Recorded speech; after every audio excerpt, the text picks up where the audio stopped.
For centuries, Chinese emperors ruled from gilded thrones, surrounded by palaces, advisors, and massive harems of women selected for beauty, status, and strategic marriage ties. But in the 7th century, one woman didn't just enter this world. She flipped it upside down. Her name was Wu Zetian, and she didn't settle for being a concubine, a wife, or even a puppet ruler. She became the only woman in Chinese history to rule as emperor in her own right, and once she had the throne, she redefined everything, from who held power to who shared her bed. Instead of following centuries of tradition, Wu Zetian built something no one expected: a male harem. Handsome, ambitious, and carefully chosen. These men weren't just there for pleasure. They became officials, favorites, and in some cases dangerous players in imperial politics. Today we're diving into the untold story of Wu Zetian's male consorts, who they were, how they rose to power, and what happened when her favor turned deadly. Wu Zetian's rise to power. Wu Zetian's rise wasn't just unlikely, it was unimaginable. In a world where women were expected to remain quiet, obedient, and invisible in the halls of power, she not only survived the imperial court, she took control of it. Born in 624 AD during the height of the Tang dynasty, Wu Zhi, her original name, grew up in a wealthy but non-noble family. Her father was a successful timber merchant who encouraged her education, something rare for girls at the time. From a young age, she read classical texts, studied politics, and developed a sharp intellect that would one day rival the empire's greatest minds. But education alone wouldn't guarantee her influence. Access to power still required proximity to it. At 14, Wu entered the palace as a junior concubine to Emperor Taizong. In the hierarchy of the imperial harem, she was near the bottom.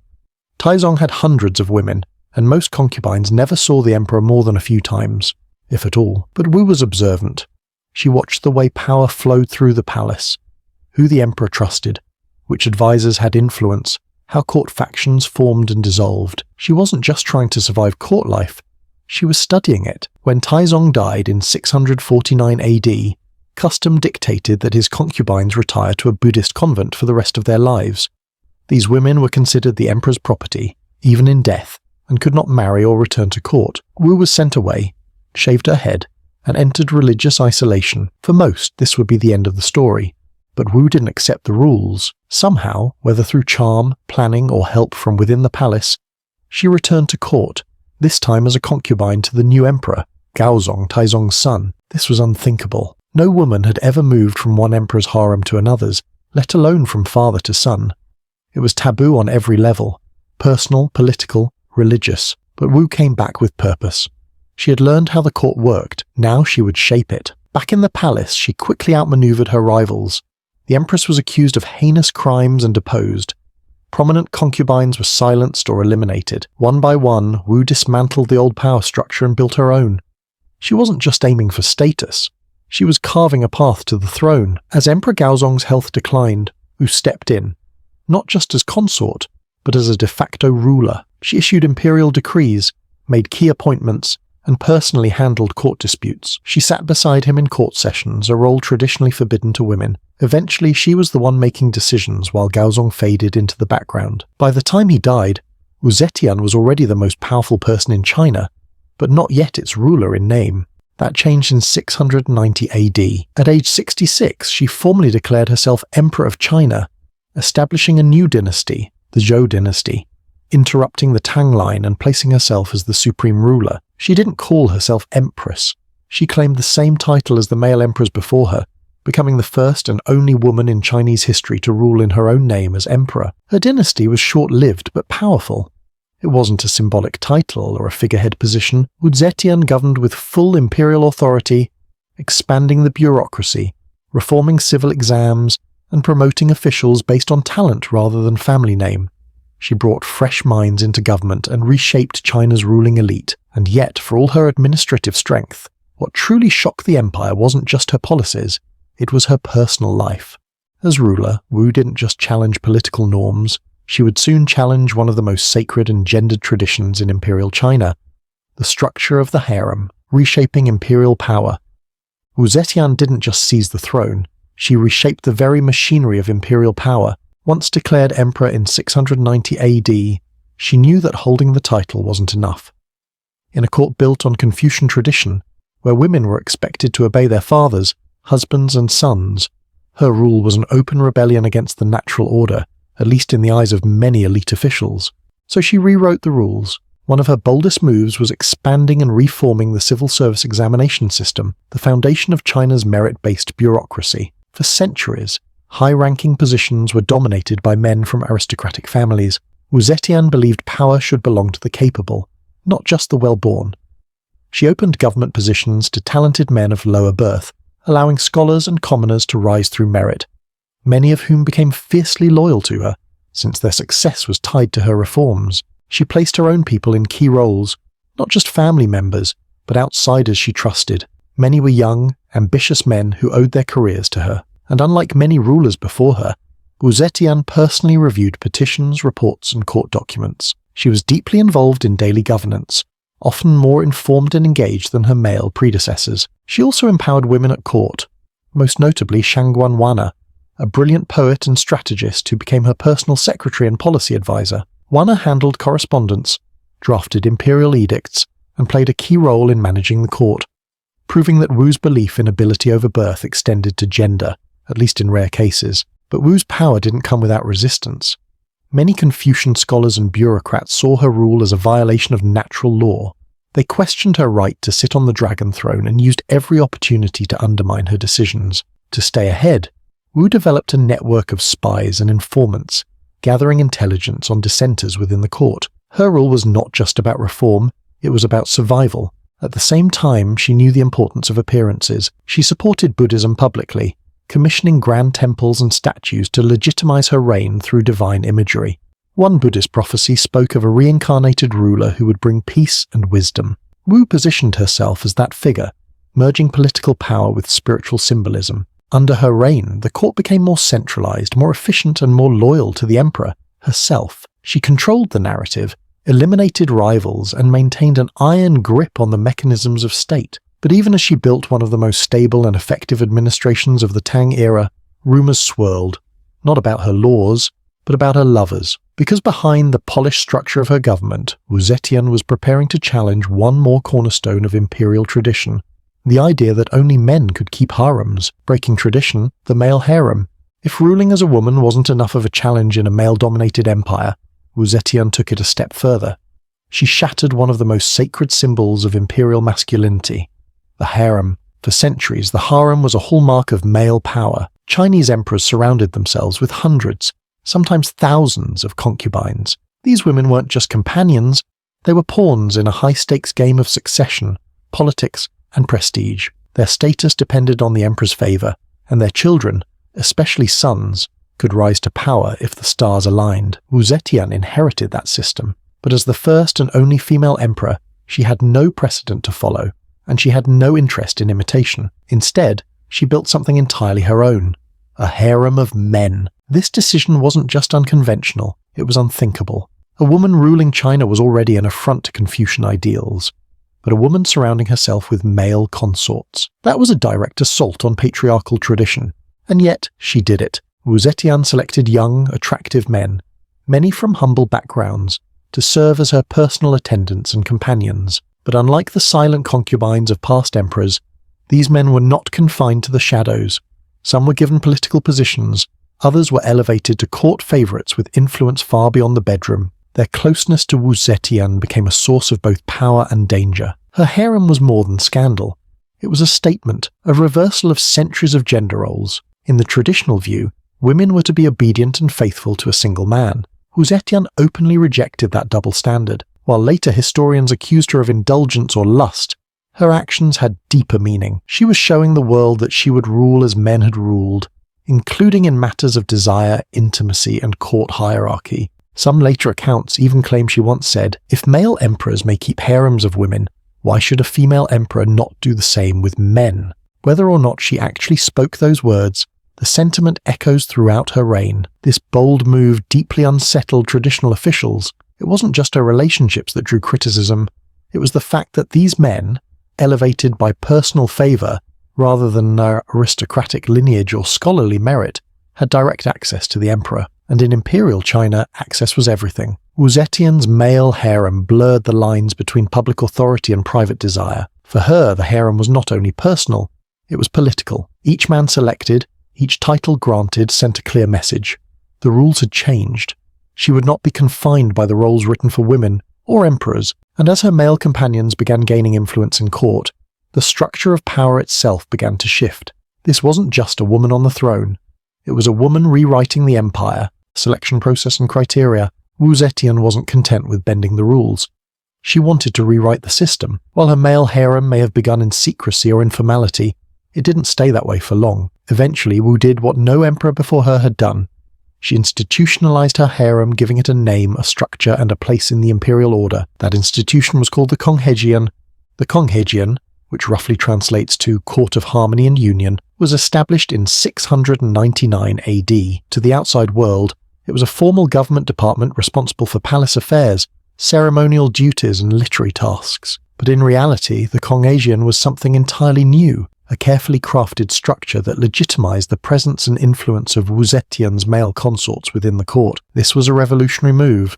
Male emperors had always surrounded themselves with concubines, but no one had ever imagined a woman creating a bureaucratic framework for her lovers. Wu Zetian wasn't just accepting her male favorites into court life, she was building them into the palace's operational core. Men appointed to the concubine held official titles. Some were responsible for overseeing music, ritual, or imperial correspondence. Others performed cultural functions like organizing poetry readings or reviewing court entertainment. A few, however, were far more powerful, given access to high-level meetings, documents, and even the emperor herself, and the public took notice. One of the most prominent figures in the concubine was Zhang Yiji, one of Wu Zetian's closest companions and, according to some sources, the head of her harem. Alongside his brother, Zhang Changzong, he became a lightning rod for controversy. Their appointment wasn't just a scandal, it was seen by traditional scholars as a symptom of imperial decay. How could these young, inexperienced men, chosen for beauty and charm, wield influence over state policy? But that was the brilliance of Wu Zetian's design. The concubine blurred the line between pleasure and politics, making her harem not just a personal indulgence, but a strategic extension of her power. By bringing her consorts into the administrative framework, she could reward loyalty and obedience with real status, sideline entrenched aristocrats and Confucian officials, maintain a tightly controlled inner circle made up of those who owed everything to her. Critics were quick to attack. Confucian officials, already uneasy with a female emperor, viewed the concubine as a dangerous inversion of proper hierarchy. Some even referred to its members as male courtesans with the power of ministers. To them, the harem was no longer a private matter. It had become a direct challenge to the legitimacy of the entire imperial bureaucracy. But Wu Zetian didn't flinch. She continued to expand the influence of her consorts, giving them military, diplomatic, and administrative responsibilities. Whether through genuine trust or calculated manipulation, she used the concubine to keep palace politics fluid and under her control. It was both shield and sword, allowing her to balance rival factions, isolate enemies, and maintain dominance without relying solely on traditional power structures. The existence of the concubine is perhaps one of the clearest examples of Wu Zetian's genius. Not just as a ruler, but as a tactician, she took a symbol of imperial masculinity, the harem, and turned it into a tool of female rule. She elevated her companions beyond whispers and rumors, embedding them into the architecture of the state. And in doing so, she didn't just challenge gender roles, she institutionalized their reversal. Profiles of key consorts. 1. Shui Huayi, from monk to power broker. The first man to capture Wu Zetian's personal and political attention was Shui Huayi, born Feng Xiaobao, a commoner from Hu County. He wasn't noble, wealthy, or politically connected. His rise came from something far more unpredictable. He caught the Empress's eye. To bring him into the palace without scandal, Wu Zetian had him ordained as a Buddhist monk, giving him the religious name Shui Huayi. But make no mistake, he wasn't brought in to meditate. Once inside the court, Shui Huayi became a fixture at Wu's side, reportedly spending his days and nights with her.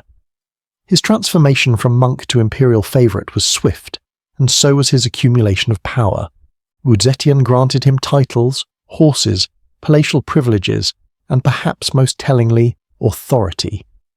He was given command over palace staff, oversaw massive state construction projects, most notably the Bright Hall, a ceremonial structure symbolizing Wu's supreme rule, and was even appointed as a military general, despite having no military background.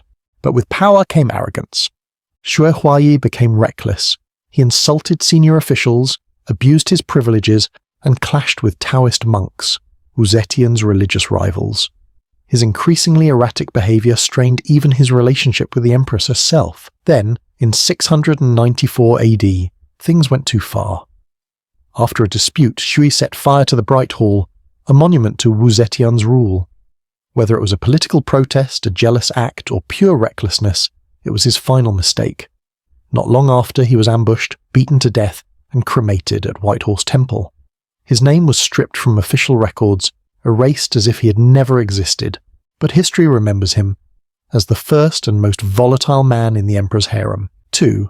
Shen Nanqiu, the companion, not the power player. Unlike the other men in Wu Zetian's inner circle, Shen Nanqiu wasn't a schemer, a general, or an ambitious courtier. He was remembered for something far more rare in the imperial palace: genuine companionship.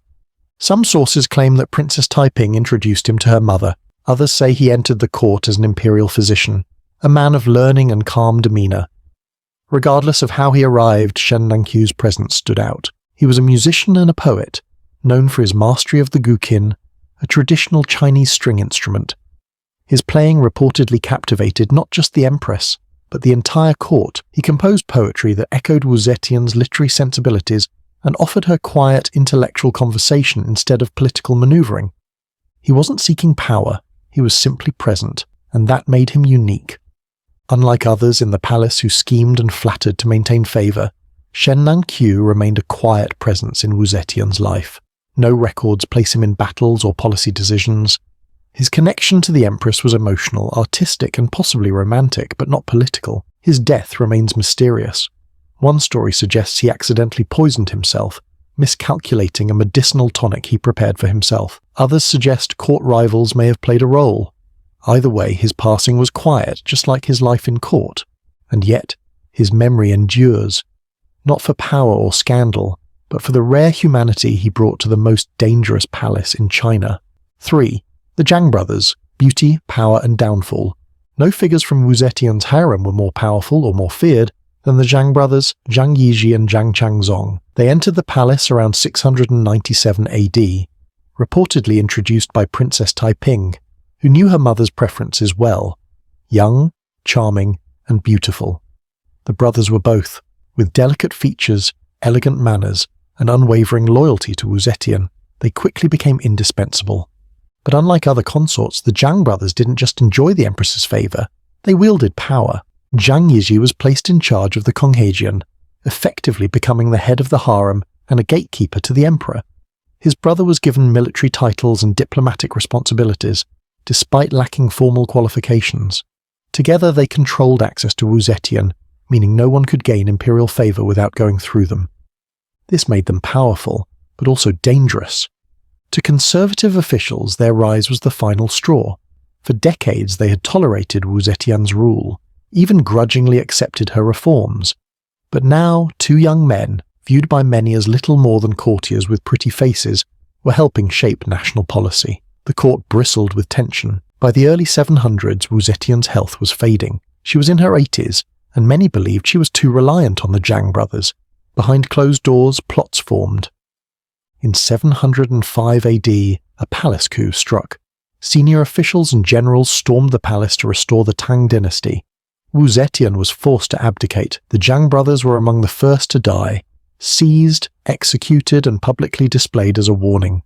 Their deaths were brutal, their rise unforgettable. They remain two of the most controversial figures in Chinese history: lovers, politicians, opportunists, and symbols of how quickly favor at court could turn to fatal danger. Together, these men reflect the complexity of Wu Zetian's rule. Some sought power, others offered comfort. A few became political forces in their own right, but all of them remind us that in Wu Zetian's court, love, loyalty, and ambition were never far from danger. The fall of Wu Zetian. For over 4 decades, Wu Zetian ruled with unmatched authority. She outlasted rivals, restructured government, and built a court in her own image, one where power bowed to her alone. But even the most formidable empires eventually faced decline, and by the early 700s AD, time caught up with the Dragon Empress. She was in her 80s, her once razor-sharp mind had begun to fade, and her health was failing. Inside the palace, Whispers turned into planning. Court officials and generals who had long feared or resented her rule saw their opportunity. What they feared most now was not Wu Zetian herself, but the two men at her side, the Zhang brothers. To the conservative elite, Zhang Yizhi and Zhang Changzong weren't just overreaching consorts, they were symbols of everything they believed had gone wrong with the empire. Decadence, reversed gender roles, and unchecked personal influence. Many officials believed that as long as the brothers remained in power, the court would never return to order, and so, in 705 AD, they acted. A group of senior ministers and military commanders staged a palace coup. It was swift and brutal. The Zhang brothers were seized and executed on the spot. Their bodies were dragged through the streets, publicly displayed to signal the end of their reign and to humiliate Wu Zetian. The empress, old and frail, was forced to abdicate. After ruling as emperor for 15 years and controlling the empire behind the scenes for decades before that, she was exiled from the throne she'd once claimed as her own. Wu Zetian died later that year in quiet seclusion. The Tang dynasty was officially restored, and almost immediately the rewriting of her legacy began. Her reforms, her achievements, her years of competent rule, all were overshadowed by the narrative her enemies preferred. The scandal of the male harem, the rise of the Zhang brothers, the rumours of lust, excess, and moral collapse. Confucian historians, eager to reassert traditional values, painted her final years as a cautionary tale, a woman who overstepped her place and was punished for it. They erased the nuance, distorted the motives, and reduced a lifetime of political mastery to a few names and bedroom stories. But the truth is more complicated. Wu Zetian didn't fall because she failed as a ruler. She fell because she changed the rules, and those who thrived under the old system waited for the moment she was vulnerable. Her downfall was political, but her legacy would become something far larger than any of her enemies imagined. Historical bias and rewriting her legacy. Wu Zetian may have died in exile, but her legacy was far from buried. In fact, the real battle over her memory began after her death. In the centuries that followed, Confucian scholars, nearly all male and deeply rooted in patriarchal values, took control of her narrative, and they had an agenda: to remind future generations what happens when a woman tries to rule like a man. Her accomplishments were gradually overshadowed by salacious rumour and exaggerated scandal. The reforms she championed, the merit-based appointments, the stability she maintained for decades, these were largely ignored. Instead, later historians focused on her personal life, especially her male harem. They claimed she had thousands of lovers, rotated through new companions weekly, and discarded men the moment they failed to please her. Some stories described her as cold and calculating, others as a woman ruled entirely by lust. The truth, if it ever existed in those accounts, was drowned out by deliberate distortion. Her harem was turned into a symbol of decadence. The men she trusted were rebranded as parasites, and Wu herself became a cautionary figure, a ruler consumed by desire and corruption. Even her more balanced advisors, like Shangguan Wana, were flattened into mere servants to her appetite. But these stories didn't emerge during her lifetime. They were written decades, even centuries later, when the Tang dynasty and later Confucian thinkers sought to re-establish a strict moral order. And what better way to restore that order than to vilify the woman who had defied it? In reality, Wu Zetian's male harem was likely much smaller and more strategic than these accounts suggest. Her closest companions were often given roles that blended personal connection with political trust. Like male emperors before her, she surrounded herself with people she could rely on. But because she was a woman, the rules changed. The same behaviour seen as strength in a man was labelled as depravity in a woman. It wasn't just bias, it was backlash. Wu Zetian became a symbol of everything the Confucian world feared. A woman with power, autonomy, and control over her own narrative. So they tried to take that narrative away. And for centuries, they succeeded. Schoolbooks labelled her as cruel. Plays and poems turned her into a villainess. Even modern historians struggled to untangle fact from fiction. Her reputation was clouded by centuries of cultural discomfort with the idea of a woman who had ruled, not behind the throne, but from it. But now, as we revisit her story with fresh eyes, her legacy begins to look very different. More than 1,300 years after her death, Wu Zetian's name still sparks debate. To some, she's a ruthless usurper who manipulated, schemed, and ruled through fear. To others, she's a visionary reformer, China's first and only female emperor, who defied the odds outplayed her rivals, and governed with strength during one of the most vibrant periods in Chinese history. Both can be true. What's undeniable is that Wu Zetian rewrote the script. In a society built on strict gender roles and Confucian ideals, she didn't just survive the imperial system, she mastered it. She used the same tools that men had wielded for centuries: alliances, charisma, punishment, and patronage. But because she was a woman, her every move was judged differently. Her male harem became the focus of centuries of scandal, not because it was uniquely corrupt, but because it challenged a double standard. Emperors before her kept vast harems and were never judged as weak or immoral for doing so. Wu did the same and was remembered as depraved. And yet, she remains one of the most effective rulers of the Tang era. She expanded the civil service, promoted talented officials regardless of their background, stabilized a massive empire, and introduced reforms that lasted well beyond her reign. Her court was functional, her military successful, and her governance respected, even by those who hated her. Wu Zetian's story is a mirror. It reflects our discomfort with powerful women. It challenges us to look beyond the scandal and ask, what makes a good ruler? Is it birthright, gender, or the ability to lead in the face of impossible odds? She ruled an empire, faced a world built to exclude her, and carved out a place in history on her own terms. Love her or loathe her, you can't ignore her, and maybe that's her greatest legacy. Not just that she ruled, but that we're still talking about her. What do you think? Was Wu Zetian a brilliant leader or a dangerous disruptor, a trailblazer or a tyrant? Let us know in the comments, and don't forget to like and subscribe for more stories from the hidden corners of history. Thanks for watching. I'll see you in the next one. Ancient Historians.